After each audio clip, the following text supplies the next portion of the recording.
ಬೆಂಗಳೂರು ಸೇರಿದಂತೆ ರಾಜ್ಯಾದ್ಯಂತ ವಾಣಿಜ್ಯ ಸಿಲಿಂಡರ್ ಕೊರತೆ ಕಾಡ್ತಾ ಇದೆ. ಈ ವಿಚಾರಕ್ಕೆ ಸಂಬಂಧಪಟ್ಟಂತೆ ಗೃಹ ಸಚಿವರು ರಿಯಾಕ್ಷನ್ ಕೊಟ್ಟಿದ್ದಾರೆ. ನಿರೀಕ್ಷೆ ಮಾಡದ ಬೆಳವಣಿಗೆ ಅಂತ ಹೇಳಿ ಗೃಹ ಸಚಿವ ಪರಮೇಶ್ವರ್ ಹೇಳಿಕೆ ಕೊಟ್ಟಿದ್ದಾರೆ. ಅನಿರೀಕ್ಷಿತ ಬೆಳವಣಿಗೆ ಬಗ್ಗೆ ಸಿಎಂ ಜೊತೆಗೆ ಚರ್ಚೆಯನ್ನು ಮಾಡ್ತೀನಿ, ಕೇಂದ್ರ ಸರ್ಕಾರಕ್ಕೆ ರಾಜ್ಯದಿಂದ ನಾವು ಪತ್ರವನ್ನು ಬರಿತೀವಿ ಅಂತ ಹೇಳಿದ್ದಾರೆ.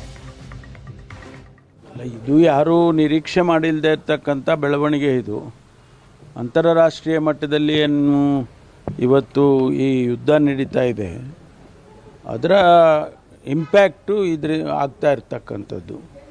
ಈಗಾಗಲೇ ಗೌರ್ಮೆಂಟ್ ಆಫ್ ಇಂಡಿಯಾ ಕೂಡ ಈಗ ಅದನ್ನು ಒಂದು ಸಮಿತಿ ಮಾಡಿ ಅದಕ್ಕೆ ಕ್ರಮ ತಗೋಬೇಕು ಅಂತೇಳಿ ಪ್ರಧಾನಮಂತ್ರಿಗಳೇ ಸೂಚನೆ ಕೊಟ್ಟಿದ್ದಾರೆ ಅಂಥೇಳಿ ನಾನು ಮಾಧ್ಯಮದಲ್ಲಿ ನೋಡಿದೆ.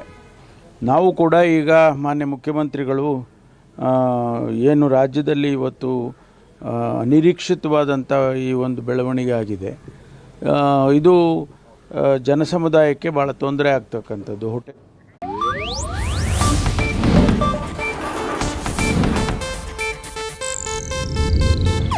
ಇದು ಏಷ್ಯಾನೆಟ್ ನ್ಯೂಸ್ ನೆಟ್ವರ್ಕ್ ಪ್ರಸ್ತುತಿ.